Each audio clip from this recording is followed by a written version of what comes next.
दोस्तों अदानी ग्रुप की बात करें तो आज आप देख सकते हो कि गिरते बाजार में भी कुछ स्टॉक के अंदर अच्छी खासी तेजी बनी हुई है। एक तरफ तो बाजार में गिरावट का माहौल बना हुआ है, लेकिन अदानी ग्रुप के 6 स्टॉक है जिसमें तेजी अभी भी बनी हुई है। लेकिन जो सबसे अच्छी बात है कि बाजार भी रिकवर हो गया निचले लेवल से और इस समय बाजार फिर से ग्रीन हो चुका है अच्छी तेजी के साथ। जो वातावरण बना था कल कि भयंकर गिरावट होगी, वैसा अब कुछ हुआ नहीं। और इसके पीछे वजह है कि जो यूएस के मार्केट में जो हमने देखा कि वहां पर भी अच्छी खासी रिकवरी देखने को मिली, निचले लेवल से बाजारों में रिकवरी दिखाई, गिरावट भले हुई लेकिन कुछ माहौल पॉजिटिव थोड़ा सा बना। जिस तरह से लगातार बैंकों के डूबने की जो खबरें निकल के आ रही उसके बाद में भरोसा कम हो गया बाजार पे, और इसी वजह से देखें तो लोगों को बार बार 2008 याद आ रहा है और इसी वजह से यहाँ पे लोग चाहते हैं कि जल्दी निकला जाए और इसी वजह से माहौल बिगड़ा। लेकिन इंडिया की इकोनॉमी इस समय कुछ अलग है 2008 के मुकाबले। 2008 की बात करें तो उस समय इंडिया की इकोनॉमी पूरी तरह से अमेरिका के ऊपर डिपेंड थी, लेकिन अब ऐसा नहीं है। अब इंडिया का बाजार अपने खुद के रीजन के ऊपर रिएक्ट करता है और इसी वजह से हमने अच्छी खासी आज फिर से एक बाउंस बैक देखने को मिली। तो यहाँ पे आगे की क्या संभावना जानने की कोशिश करेंगे। अदानी ग्रुप की बात करें तो यहाँ पे आप देख सकते हो कि कुछ बड़ी अपडेट निकल के आ रही। जिस तरह से अदानी ग्रुप के ऊपर कुछ एलिगेशन लग रहे थे, उनसे पूछा जा रहा था कि अंबुजा सीमेंट और एसीसी सीमेंट उनकी कंपनी नहीं है, उसके ऊपर भी अदानी ग्रुप का जवाब आ चुका है। क्या है जवाब जानने की कोशिश करेंगे। साथ में जो मार्केट एक्सपर्ट है शंकर शर्मा, उनका बाजार को लेकर क्या कहना है वो भी जानने की कोशिश करेंगे। और दूसरी तरफ लगातार अदानी ग्रुप के ऊपर बहुत सारे इल्जाम तो लगाए जा रहे हैं, लेकिन उसके बावजूद भी अदानी ग्रुप तेजी से अपने कारोबार को आगे बढ़ाने की कोशिश करे, फिर से पटरी पे आने की कोशिश करे। तो यहाँ पे कुछ बड़ी अपडेट है जिनको एक एक करके डिस्कस करेंगे। लेकिन फ्रेंड उससे पहले अगर आप पहली बार हमारे चैनल पे आए तो चैनल को सब्सक्राइब कर दीजिए, एक बेल आइकॉन दबा दीजिए ताकि जब भी नया वीडियो बने पहला नोटिफिकेशन आपको मिले। वीडियो पसंद आए तो लाइक शेयर जरूर कीजिए। चलो फ्रेंड्स वीडियो स्टार्ट करते हैं। मैं हूँ आपका दोस्त SB दवे और हमारे अपने चैनल ऑनलाइन कमाई में आपका बहुत बहुत स्वागत है। तो देख सकते हो कल जो यूएस के मार्केट बंद हुए उसमें भी मिक्स ट्रेंड देखने को मिला। डाउ जोन में हमने 0.87% की गिरावट थी, S&P 500 इंडेक्स में 0.70% की गिरावट थी और नेस्डैक कंपोजिट तो 0.052% क्लोज ग्रीन दी है। ये जरूर है कि रिजल्ट 2000 इंडेक्स में 1.74% की गिरावट थी, लेकिन आपको ये पता होगा कि ये गिरावट काफ़ी ज़्यादा थी, उसके बाद रिकवरी हुई है, गिरावट थोड़ी सी थमी है और इसका नतीजा है कि हमारे बाजार में भी गिरावट के साथ में शुरुआत हुई। जो लो बना इंट्राडे का आप देख सकते हो 57,158 का है, लेकिन जो रिकवरी है वो काफ़ी शानदार है। निचले लेवल से कम 600 पॉइंट की हम रिकवरी हो चुकी है। 57,755 के स्तर पर 11 बजे के आसपास का टाइम है, 200 पॉइंट की तेजी है। तो इसका मतलब ये हुआ कि बाजार ने ज़बरदस्त शानदार बाउंस बैक दे दिया है। अब अदानी इंटरप्राइजेस की बात करें तो स्टॉक 1844 के स्तर पे 0.27% की तेजी दिखा रहा है और यहाँ पे काफ़ी अच्छी बात है। इंट्राडे में ये लो हुआ था तो यहाँ पे आप देख सकते हो कि ये भी रेड था, लेकिन उसके बाद में रिकवरी देखने को मिल रही है। अदानी पावर में फिलहाल गिरावट है, 201 के स्तर पे 0.22% की यहाँ पे गिरावट देखने को मिल रही है। अदानी विल्मा लिमिटेड की बात करें तो 422 के स्तर पे 1.11% की गिरावट है। Adani ports and special economic zone में तेजी अच्छी खासी बनी हुई है। 686 के स्तर पे देख सकते हो 1.06% की तेजी बनी हुई है और काफ़ी अच्छा लग रहा है स्टॉक इस लेवल पे। अदानी ट्रांसमिशन में भी तेजी है, 959 के स्तर पे देख सकते हो 3.30% की तेजी है। तो लगातार लोअर सर्किट के बाद अब देख सकते हो फिर से पॉजिटिव माहौल बनने लगा है। लेकिन अदानी टोटल गैस में अभी फिलहाल गिरावट है, 905 के स्तर पे देख सकते हो 1.57% की फिलहाल अभी गिरावट है। अब अदानी ग्रीन एनर्जी की बात करें तो यह स्टॉक अकेला जो अपर सर्किट में आ चुका है, 777 के स्तर पे 5% का अपर सर्किट लगा। यहाँ पे देख सकते हो ये काफ़ी अच्छी बात है। शुरुआत इसमें देख सकते हो कि पॉजिटिव हुई थी और उसके बाद में सीधा इसमें अपर सर्किट लगा। ACC सीमेंट की बात करें तो 1743 के स्तर पे 0.22% की तेजी है। अंबुजा सीमेंट 369 के स्तर पे 1.31% की तेजी है और NDTV फिर से डाउन है, 208 के स्तर पे 2.20% की गिरावट है। NDTV बहुत ज़्यादा वीक है इस ग्रुप का स्टॉक, जो लगातार दबाव के चपेट में आया हुआ है। वैसे दूसरे काफ़ी अच्छे स्टॉक है, आप देख सकते हो कि रिकवर होने लगे और बाजार अगर तेजी बढ़ा तो ये समझ सकते हैं कि इनमें और शेयर है जो ग्रीन होंगे और तेजी बनेगी।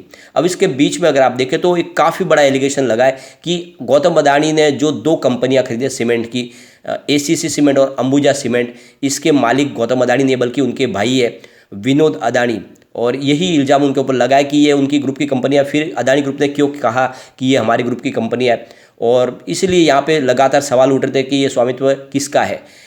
तो यहाँ पे देख सकते हो कि विनोद अदानी की ओर से जो कंट्रोल की जा रही कंपनी है एवेंडर ट्रेड एंड इन्वेस्टमेंट, ये अदानी ग्रुप का ही हिस्सा है। ये अदानी ग्रुप की तरफ से कहा गया है। अदानी ग्रुप का कहना है कि जिस कंपनी ने अधिग्रहण किया है, एवेंडर ट्रेड एंड इन्वेस्टमेंट कंपनी ने ACC और अंबुजा सीमेंट का, वो अदानी ग्रुप का ही हिस्सा है, वो कोई अलग कंपनी नहीं है। भले ही उसको कंट्रोल विनोद अदानी कर रहे हैं, लेकिन वो कंपनी का जो अभी भी देखा तो उसका कंट्रोल भले विनोद अदानी के पास हो, लेकिन वो हिस्सा हमारे अदानी ग्रुप का ही है। तो ये क्लेरिफिकेशन आ चुका है कि अंबुजा सीमेंट और एसीसी सीमेंट अदानी ग्रुप का ही हिस्सा है और ये कोई अलग कंपनी नहीं है। भले ही उसको कंट्रोल विनोद अदानी कर रहे हैं, लेकिन वो अदानी ग्रुप के अंदर ही आ रही है और हमारी ही कंपनी है। ये पूरी तरह से क्लेरिफिकेशन आ चुका है। जिस तरह से लगातार एलिगेशन लग रहे थे कि दो कंपनियां गौतम अदानी की नहीं बल्कि उनके भाई की है, लेकिन यहाँ पे अदानी ग्रुप की तरफ से क्लियर कर दिया गया है कि ये दोनों कंपनियां हमारी ही है। अब इसके बीच में अदानी ग्रुप के लिए जो सबसे बड़ी चिंताजनक बात यह है कि जो म्यूचुअल फंड है वो लगातार अदानी ग्रुप से अपने शेयर कम कर रहे हैं, वो अपने निवेश को कम कर रहे हैं। जब से ये हिंडनबर्ग की रिपोर्ट निकल रही है उसके बाद देखें तो लगातार उनकी बिकवाली जारी है। म्यूचुअल फंड की जो ज़्यादा बिकवाली हो रही है वो अदानी ग्रुप के 4 शेयरों में ज़्यादा है, जिसमें आप देख सकते हो कि फरवरी के जो आंकड़े निकल के आए उसमें अदानी इंटरप्राइजेस में म्यूचुअल फंड ने अपनी होल्डिंग काफ़ी कम की है। इंस्टीट्यूशनल इन्वेस्टर है जो इस समय बहुत कम क्वांटिटी में थोड़े से इन्होंने शेयर बाय जरूर किए। और जो 5 अदर कंपनी है जिसमें अदानी ग्रीन है, अदानी पावर, अदानी ट्रांसमिशन, उसमें भी देखें तो आपको ये पता चलेगा कि अदानी ग्रुप के शेयर जो है म्यूचुअल फंड की तरफ से लगातार कम किए जा रहे हैं। अदानी पोर्ट्स और स्पेशल इकोनॉमिक जोन और अंबुजा सीमेंट की बात करें तो ये 2 कंपनी है जिसमें म्यूचुअल फंड ने काफ़ी बड़ी अपनी होल्डिंग कम की है। अदानी पोर्ट्स की बात करें, फरवरी के पहले अगर देखें तो 4.80% की होल्डिंग थी जो कम होकर अब 3.46% रह गई है और ये काफ़ी बड़ी बात है। तो इस तरह से देखें तो लगातार मोह भंग हो रहा है म्यूचुअल फंड का जब से ये रिपोर्ट निकल कर आई।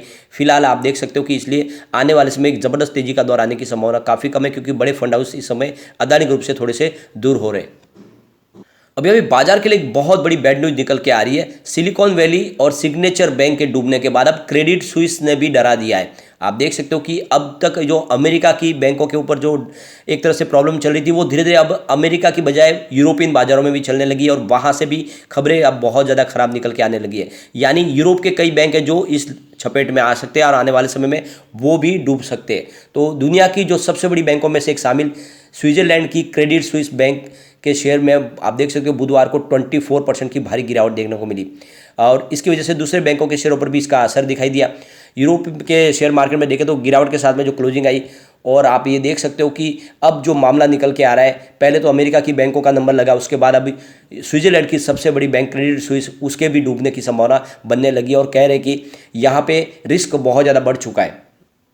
बैंक के जो सबसे बड़े शेयर होल्डर हैं उन्होंने कहा कि बैंक को सपोर्ट देने के लिए उनके पास और पैसा नहीं और वो पैसा नहीं लगाएंगे। यानी एक तरह से देखें तो उसने हाथ खींच लिए बड़े इन्वेस्टर ने और उनका कहना है कि फिलहाल हम इसमें और पैसे नहीं लगाएंगे और इसीलिए देखें तो शेयरों की ट्रेडिंग को भी रोका गया कई बार और इसकी वजह से काफ़ी वॉल्यूम भी बढ़ा, स्टॉक लगातार गिरा। अब ये देख सकते हो कि ये सबसे जो बड़ी बात है कि जिस तरह से बैंकिंग सेक्टर के ऊपर ये जो मामला बढ़ने लगा है ये बाजार के लिए काफ़ी रिस्की है और लोगों का भरोसा बैंकों के से अगर उठेगा तो फिर देख सकते हो इसका सीधा असर बाजार पे देखने को मिलेगा। बैंकिंग इंडेक्स नीचे आते ही बाजार में गिरावट का माहौल बन सकता है और लोगों को अब 2008 फिर से सताने लगा है कि कहीं फिर से वो रिपीट न हो जाए। अब यहाँ पे देख सकते हो क्रेडिट स्विस की वजह से यूबीएस जो बैंक है स्विस बैंक की वो 6.2% नीचे कर गिरी कल। जर्मनी की डाइचे बैंक 6.4% की गिरावट दिखाई। इसके अलावा फ्रांस की के सोसाइटी जनरल बैंक में 9.5% की बड़ी गिरावट हुई और बार्कलेज में 6.5% की गिरावट, स्टैंडर्ड चार्टर्ड बैंक में 5.5% की गिरावट और आप देख सकते हो नेट वेस्ट में 4.4% की गिरावट। तो ये जो बड़ी बड़ी जो बैंक है उनमें सब में भारी गिरावट हुई है। तो ये जो मामला बनने लगा है यह एक तरह से बहुत ज़्यादा रिस्की लग रहा है। तो कुल मिला के देख सकते हैं ग्लोबल संकेत अब इस समय बाजार के लिए काफ़ी वीक दिखाई दे रहे हैं, लेकिन फिर भी हमारे बाजार में इकोनॉमी इस समय काफ़ी ग्रो कर रही है और विश्व के बाजारों की तुलना में इस समय इंडिया के बाजार पे थोड़ा सा भरोसा तो हो सकता है इसका कुछ पॉजिटिव इफेक्ट भी देखने को मिले।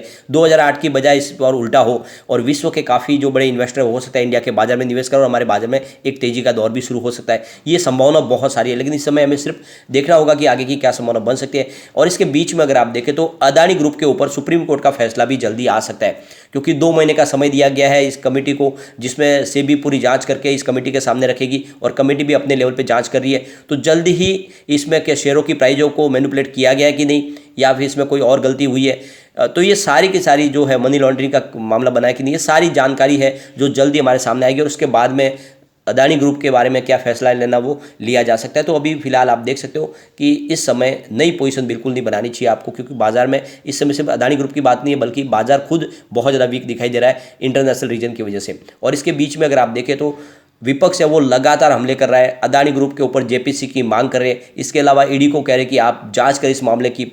आप देख सकते हो कल 16-17 जो विपक्ष के दल है उन्होंने कल ईडी को एक पत्र लिखा है जिसमें जानकारी दी है कि इतनी और अमाउंट कैसे बनी। कुछ सालों में ही जो अदानी ग्रुप था वो बहुत नीचे था, उनको इतनी बड़ी कैसे इनकम हो चुकी है कि वो इतने अपने इंडिया के छोड़ो पूरे विश्व के टॉप 3 में आ गए, ये बहुत बड़ी बात हो जाती है। तो सिर्फ 2.5 साल के भीतर इतनी करोड़ों की प्रॉपर्टी उन्होंने कैसे बनाई, इसकी जांच होनी चाहिए। तो और साथ में LIC को नुकसान हुआ, SBI का नुकसान हुआ, दूसरी बैंकों को भी लॉस हुआ। ऐसे कह के ये आप देख सकते हो ईडी ने ईडी के सामने ये विपक्ष के दलों ने यहाँ पे मांग की कि इसकी जांच होनी चाहिए। तो कुल मिला के अभी मामला बहुत ज़्यादा गर्म है। लेकिन इसके बीच में देखें तो मार्केट एक्सपर्ट शंकर शर्मा का कहना है कि इस समय जो बाजार में नरमी बनी हुई है इसके पीछे SVB यानी जो सिलिकॉन वैली बैंक या फिर अदानी ग्रुप का कोई मामला नहीं है, बल्कि ऑलरेडी मार्केट में इस समय देखें तो इस समय दबाव बना हुआ है। और जिस तरह से देखें तो स्लो डाउन भी दिखाई दे रहा है इकोनॉमी में, इसका ही वजह से आने वाले समय बाजार में दबाव दिखाई देगा। बाजार थोड़ा नीचे भी आ सकता है, लेकिन इसका मतलब ये नहीं कि इसकी वजह से अदानी ग्रुप इसका जिम्मेदार है या फिर सिलिकॉन वैली। ये बाजार ही है जो इस समय थोड़ा सा दबाव दिखा रहा है। तो कुल मिला के देख सकते हो कि आने वाले समय बाजार में संभावना निगेटिव जरूर बन रही है और FI भी बाजार में फिलहाल पैसे निकाल रहे हैं। इसलिए आपको इस समय एग्रेसिव खरीदारी नहीं करनी चाहिए, बल्कि कुछ चुनिंदा क्वालिटी स्टॉक में थोड़ा सा निवेश शुरू कर सकते हैं।